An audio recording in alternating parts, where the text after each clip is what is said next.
चुड़ैल सास ने बनाया अपनी बहुओं को एसडीएम। कमला नगर में काव्या अपनी 2 बहुओं, बेटों और पति के साथ रहती थी। काव्या शादी के बाद भी अपनी बहुओं को पढ़ाई लिखाई करा रही थी। इस बात को लेकर उसका पति और बेटे उससे खुश नहीं रहते थे। माँ, सोनम। हाँ बेटा, क्या बात है? माँ, मुझे बहुत भूख लगी है। अरे अभी खाना नहीं बना है, बहू पढ़ाई कर रही है। ये क्या बात हुई? अरे तो क्या हुआ, बहू तो बोल रही थी खाना बनाने को, मैंने ही उससे मना कर दिया। देखो काव्या, ससुराल आकर बस लड़कियों का काम अपना परिवार संभालना और अपने सास ससुर की सेवा करना होता है। नहीं, मैं आपकी इस बात से जरा भी सहमत नहीं हूँ। लड़कियों को वो सब कुछ करना चाहिए जो उनका मन करे। इसी तरह से घर में कलेश ही हो रहा था कि तभी काव्या की दोनों बहुएं हाथों में खाना लेकर आईं। आप लोग ऐसे लड़िए मत, हमने खाना बना लिया है। बहू, लेकिन कल तो तुम दोनों का जानते हैं एग्जाम है, लेकिन हमारा ससुराल हमारी जिम्मेदारी है, तो बस हमने साथ साथ दोनों काम कर लिए। ये हुई ना बात। तीनों घर के आदमी चुप हो गए। प्रिया और सोनम ने घर के सारे कामों को टाइम से निपटाया और फिर वो अपनी पढ़ाई में लग गई और सुबह में जल्दी जल्दी सभी कामों को खत्म करके अपना एग्जाम देने निकल गईं। प्रिया और सोनम दोनों बहुत पढ़ी लिखी थी और उन्हें पढ़ाई करना बहुत ज्यादा पसंद भी था, लेकिन उनके घर वालों ने उन दोनों की ही शादी कर दी, जिसकी वजह से उनकी पढ़ाई बस वहीं रुक गई। लेकिन किस्मत से उन्हें एक ऐसी सास मिली जो उन्हें पढ़ा लिखा कर ऊंचे पद पर देखना चाहती थी और उन्हें एसडीएम बनाना चाहती थी। इसी तरह से दिन बीत गए। बहुएं अपने एग्जाम में पास हो गईं और अब दोनों ही एसडीएम के एग्जाम की तैयारी कर रही थीं। जानती हो, तुम्हारी उम्र में मैं भी एक एसडीएम बनना चाहती थी, लेकिन मेरे घर वालों ने मेरी शादी कर दी, जिसकी वजह से मुझ पर परिवार की जिम्मेदारी आ गई और मैं अपने इस सपने से बहुत दूर हो गई। लेकिन ये कभी भी पूरी तरह मेरे दिमाग से नहीं निकल सका। तुम दोनों को ये करते देख मुझे तुम्हारे अंदर अपनी परछाई नजर आती है। अब चलो, बहुत हुई ये बातें। मैंने तुम दोनों के ही सुनहरे भविष्य के लिए भगवान जी से मन्नत मांगी है, तो मैं मंदिर जा रही हूँ। काव्या मन्नत मांगकर अपने घर आ ही रही होती है कि तभी मंदिर की सीढ़ियों से उसका पांव फिसल गया और वो ऊंची सीढ़ियों से गिरती हुई सीधा नीचे आ गई। अरे अरे, कौन है ये? कोई इन्हें जानता है?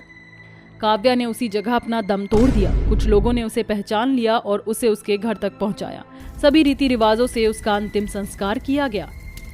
काव्या की अचानक मृत्यु हुई थी, जबकि उसका सपना था कि वो अपनी बहुओं को एसडीएम बनाए। इसलिए अंतिम इच्छा पूरी न होने की वजह से काव्या की आत्मा शांत नहीं हुई और वो चुड़ैल रूप में वापस लौट आई। माँ जी, आप हमें छोड़कर क्यों चली गई? दोनों बहुएं रो ही रही थी कि तभी वहां पर काव्या अपने चुड़ैल रूप में आ गई। चुड़ैल, मत डरो मेरी बच्चियों, मैं चाहे जिस भी रूप में रहूं, लेकिन हमेशा तुम्हारे साथ हूँ। ये सुनते ही दोनों बहुओं का डर छूमंतर हो गया। माँ? हाँ, मैं लौट आई। ऐसे सफर में तुम्हें अकेला छोड़कर कैसे जा सकती थी? दोनों बहुएं अपनी चुड़ैल सास के गले लग गईं। अभी बस कुछ सेकंड ही हुए थे कि तभी वहां पर प्रिया का पति आ गया। अपने बेटे को देखकर काव्या गायब हो गई। अरे, ये तुम दोनों हवा में ऐसे क्या कर रही हो? वो नीचे माँ की आत्मा की शांति के लिए एक पूजा की जा रही है, दोनों जल्दी से नीचे आ जाओ। दोनों बहुएं नीचे चली गईं, लेकिन काव्या की आत्मा ऐसे शांत नहीं होती। इसी तरह से अब उसे दुनिया से गए 1 महीना बीत चुका था। प्रिया और सोनम रात को चुपके चुपके एसडीएम के एग्जाम की तैयारी करती थी। अरे नहीं। क्यों, क्या हुआ बहू? सासू माँ, यहाँ पर उजाला बहुत कम है। ऐसा क्या? बस अभी रुको। काव्या एक शक्तिशाली चुड़ैल थी।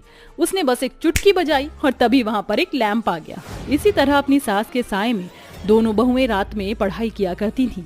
एक दिन, अरे ससुर जी, आप इन्हें कहाँ ले जा रहे हो? रद्दी में बेचने। लेकिन? अरे क्या लेकिन, तुम्हारी सास के साथ साथ ये ड्रामा भी अब खत्म हो चुका है। तुम इस घर की बहुओं हो और तुम्हारा काम है घर संभालना। अपने ससुर के आगे दोनों बहुएं चुप हो गई, लेकिन तभी वहां चुड़ैल काव्या आ गई। उसने अपने पति के ऊपर एक मंत्र का जाप करके फूंक मारी और वो वहीं सो गया। काव्या अपने जादू से गायब हो चुकी थी, इसीलिए वो किसी को दिखाई नहीं दी। ये ससुर जी को अचानक क्या हुआ? मैंने इन्हें कुछ देर को सुला दिया है। बहुओं, तुम अपनी इन किताबों को दुबका दो। काव्या ने जैसा कहा, दोनों बहुओं ने ऐसा ही किया। इसी तरह से दिन बीत गए और दोनों बहुओं के एग्जाम का दिन आ गया। जाओ मेरी बच्चियों, मेरा आशीर्वाद तुम्हारे साथ है। दोनों बहुएं किसी तरह बहाना बनाकर अपना एग्जाम देने गईं। एग्जाम देने के 2 महीने बाद रिजल्ट की बारी थी। देखते ही देखते 2 महीने भी बीत गए और आज आखिरकार रिजल्ट आया। दोनों बहुएं अपनी मेहनत का नतीजा देखने कॉलेज पहुंची तो वो हैरान रह गईं, क्योंकि उन दोनों का ही नाम लिस्ट में सबसे ऊपर था। सोनम। दोनों को ही पूरे कॉलेज की तरफ से सम्मानित किया गया। उन्हें ट्रॉफीज और सर्टिफिकेट भी मिले। पूरे कॉलेज को उन दोनों पर गर्व था। अब हम ये सब कुछ माँ के हवाले कर देंगे। प्रिया और सोनम खुशी खुशी घर पहुंची और उन्होंने घर पहुंचकर देखा कि किसी ने उनका घर सजाया हुआ था। सुनिए, क्या आपने ये सब किया है? नहीं, मैंने तो कुछ भी नहीं किया, बल्कि अभी 5 मिनट पहले तो यहाँ पर कुछ भी नहीं था। सभी घर के सदस्य ये सजावट देखकर हैरान थे। कोई नहीं जानता था कि ये किसने किया था कि तभी वहाँ पर काव्या आ गई। कांग्रेचुलेशंस। माँ, दोनों बहुएं अपनी चुड़ैल सास के गले लग गईं। अरे बहुओं, इस चुड़ैल से दूर रहो। ये तुम्हें। घबराओ नहीं पापा, ये माँ है। दोनों बहुओं ने पूरे परिवार को सारी बातें बता दी। अपनी बहुओं की बातें सुनकर सभी घर वाले चुप हो गए। तुमने आखिर मेरा सपना पूरा कर ही दिया। अब मैं शांति से मुक्त हो सकती हूँ। बहुओं, काव्या, मुझे माफ कर देना। जिस चीज के लिए मैंने हमेशा तुम्हें रोका, आज वही चीज मुझे तुम पर गर्व महसूस करवा रही है। कोई बात नहीं पापा, आप माफी मत मांगो। काव्या ने अपनी बहुओं को आशीर्वाद दिया और फिर वो मुक्त हो गई। अब उन दोनों के पति और ससुर पढ़ाई की अहमियत को समझ चुके थे और अपनी सास का सपना पूरा करके दोनों बहुएं भी खुश थीं और अब सब कुछ ठीक हो चुका था। ये कहानी है ज्वालानगर के स्टेशन के पास छोटे से घर में अपना बसेरा बनाकर रहने वाली 3 बहनों की। दीदी, घर का तो सारा काम निपट गया, चलिए अब जल्दी से खेत पर चलते हैं। हाँ, वैसे भी आज तो और दिनों के मुकाबले काफी देर हो रही है, जल्दी से चलो। उन तीनों के माँ बाप एक हादसे में सालों पहले गुजर चुके थे। वो तीनों ही बहनें अपने बाबा की आखिरी निशानी उनके खेत में प्याज उगाकर अपना गुजारा किया करती थी। दीदी, हमारी प्याज तो इस बार बहुत अच्छी हुई है। सही कहा, क्योंकि इस जगह को हमारे बाबा की दुआ लगी हुई है। भले ही हमारी जमीन कम है, लेकिन भगवान की कृपा से हम इतनी ही जमीन पर बड़ी बड़ी जमीनों के मालिकों से ज्यादा प्याज उगा लेते हैं। सही कहा दीदी, अब जल्दी से इन सभी प्याज को तोड़ लेते हैं। तीनों बहनों ने पूरी मेहनत से उस प्याज को तोड़ा और फिर वो उसे लेकर स्टेशन से शहर की मंडी में पहुंच गई। दीदी, मुझे लगता है कि यहाँ पर इस तरह से प्याज बेचना सही नहीं है। जरा देखो तो सही, यहाँ पर तो प्याज के दाम बहुत गिरे हुए हैं। सही कहा छोटी, यहाँ पर अगर हमने प्याज को बेचा तो हमारी इतनी मेहनत फ्री बराबर बिक जाएगी। दीदी, अच्छा होगा अगर हम अपनी प्याज को लेकर वापस घर चलें तो, वरना यहाँ पर हमारी मेहनत की कोई अहमियत नहीं है। सोच तो मैं भी यही रही हूँ, लेकिन नेहा, अगर हमने इन्हें नहीं बेचा तो हम इनका क्या करेंगे? ये तो बहुत ज्यादा है। कम से कम हमें यहाँ इनकी कुछ कीमत तो मिल ही जाएगी, वरना अगर घर ले गए तो ये सारी प्याज खराब हो जाएगी। दीदी, यहाँ पर तो इसे इतने कम दामों में बेचना तो बेवकूफी है। आप घर ही चलिए, हम इससे मुनाफा कमाने का कोई ना कोई रास्ता निकाल ही लेंगे। तीनों बहनें निराश होकर घर लौट ही रही थीं कि तभी उन्हें उस शहर के स्टेशन पर एक आलू पराठा बेचने वाले का ढाबा दिखाई दिया। तीनों बहनें बहुत भूखी भी थी तो तीनों वहीं चली गईं। भैया, ये पराठा कैसे दिया है? 20 रुपए का एक पराठा है, लेकिन ये तो बहुत महंगा है। अरे बहन देखो, इससे कम में यूं तुम्हें यहाँ कुछ नहीं मिलेगा। चलिए 2 पराठे दे दीजिए। हाँ, देता हूँ। वो आदमी पराठा बनाने लगा। उसे ऐसा करते हुए आरोही बड़ी गौर से देख रही थी और तभी उसके दिमाग में एक आइडिया आया। आरोही भागती हुई अपनी बहनों के पास गई और उन्हें अपना आइडिया बता दिया। वाह, ये हुई ना बात।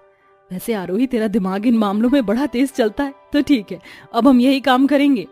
फिर क्या था, तीनों बहनों ने घर जाकर स्टेशन पर एक छोटा सा प्याज के पराठे का स्टॉल लगा लिया। वहाँ आसपास ऐसी किसी पेट भराऊ चीज की दुकान भी नहीं थी, तो इसीलिए उनके प्याज के पराठे का स्टॉल चल निकला।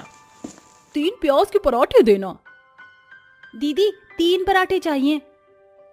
अभी लाइए, लीजिए। शुक्रिया। कितना हुआ? आप बस 30 रुपए दे दीजिए। बस 30? अरे वाह, ये तो बहुत सस्ता है। जी हाँ, हमारी यही मकसद है, लोगों को सस्ते दामों पर अच्छी चीज उपलब्ध कराना। ओ हेलो, अब ज्यादा मत इतरा। तीनों बहनें हंस पड़ी। इसी तरह से उन्हें पराठे बेचते हुए सुबह से शाम हो गई। उनके पराठे भी बढ़िया तरीके से बिक रहे थे। अरे वाह, आज तो हमने अपनी उगाई हुई प्याज का पाव हिस्सा भी खर्च नहीं किया और हमारी कमाई दुगनी हुई है। दीदी ये तो बस शुरुआत है, आगे आगे देखो होता है क्या। तीनों ही बहनें बहुत खुश थीं। अब उन तीनों ने रोज ऐसे ही पराठे बनाकर बेचना शुरू कर दिया था, जिसकी वजह से उनकी कमाई तो अच्छे से हो रही थी। लेकिन वहीं स्टेशन के बाकी व्यापारी जैसे चाय वाला दिनेश और एक बड़ी कन्फेक्शनरी का मालिक हिमेश और एक व्यापारी जो जूस बेचता था दिलीप, ये तीनों चिढ़ने लगे। अभी जब से ये 3 फिरकनियां आई हैं तब से मेरी कमाई आधी हो गई है। अब तो मुझे लग रहा है कि इनका कुछ करना ही पड़ेगा। अबे मेरी तो आधे से भी कम हो चुकी है। मुझसे पूछ मेरे दिल पर क्या बीती है जब सभी लोग मेरी दुकान को छोड़कर उन बहनों की दुकान पर जाते हैं। मेरा तो मन करता है कि इन तीनों को यहीं ट्रेन के नीचे कुचल दूं। अरे तो देरी कैसी, चलो इन तीनों का किस्सा खत्म कर देते हैं। मतलब? अरे क्या मतलब, मेरा तो दिमाग यही कहता है कि जो भी रास्ते का पत्थर बने उसे रास्ते से हटा दो। मैं तुम्हें समझाता हूँ। दिनेश ने अपना पूरा प्लान उन दोनों को बता दिया और वो दोनों भी उसकी बात पर राजी हो गए। ठीक है, आधी रात को हम ये एक्शन लेंगे। ठीक है। जब रात हो गई और वो तीनों अपना सामान संगवाने लगी, तभी वो तीनों मौका देखकर उनके पास आ गए। अरे दिनेश, दिलीप, हिमेश भैया आप? हाँ हम। दिनेश ने बिना कुछ बोले नीमा के पेट में पैना चाकू घुसा दिया। नीमा की बहनें उसके पास आ ही रही थी कि तभी हिमेश ने नेहा को रेलवे ट्रैक पर धकेल दिया और दिलीप ने आरोही का गला दबाकर उसके शरीर से उसकी जान को खींच लिया। देखा, हट गई ना रास्ते के पत्थर। बेचारी तीनों बहनें वहीं मर गई, लेकिन अभी उनकी कहानी खत्म नहीं हुई थी। वो तीनों ही चुड़ैल के रूप में लौट आईं। भाई अब इनकी लाशों को कहाँ ठिकाने लगाना है ये और बता दे। अरे और कहाँ, यहीं रेलवे ट्रैक पर। दिलीप बोलता बोलता अचानक चुप हो गया। क्या हुआ, तेरी बोलती क्यों बंद हो गई? तेरे पीछे। हिमेश ने बस मुड़कर देखा ही था कि तभी चुड़ैल रूप में खड़ी नीमा ने उसका मुंह नोच लिया और उसे वहीं मौत के घाट उतार दिया। दिलीप ने ये देखकर भागना चाहा, लेकिन उसकी कोशिश नाकाम हुई। आरोही ने उसे भी वहीं पर मार डाला, लेकिन चालाक दिनेश ने ये सब कुछ दूर से ही देख लिया था और वो वहां से अपनी जान बचाकर भागने लगा। बचकर कहाँ जाएगा, जहाँ भी भाग, अब तू मुझसे नहीं बचेगा। नीमा ने अपना हाथ लंबा किया और दिनेश को भी खींच लिया और उसे भी मार डाला। और फिर तीनों चुड़ैल बहनों ने अपने रूप बदल लिए और वो फिर से वहां पर इंसानी रूप में प्याज का पराठा बेचने लगी। लेकिन इस बार फर्क इतना था कि वो पराठा खरीदने वाले को ही मार डालती थी। मुझे 2 पराठे चाहिए। अभी देती हूँ, ये ले। नीमा ने उस लड़की को मार डाला। इसी तरह से जो भी उनके स्टॉल पर प्याज का पराठा लेने आता वही अपनी जान से चला जाता।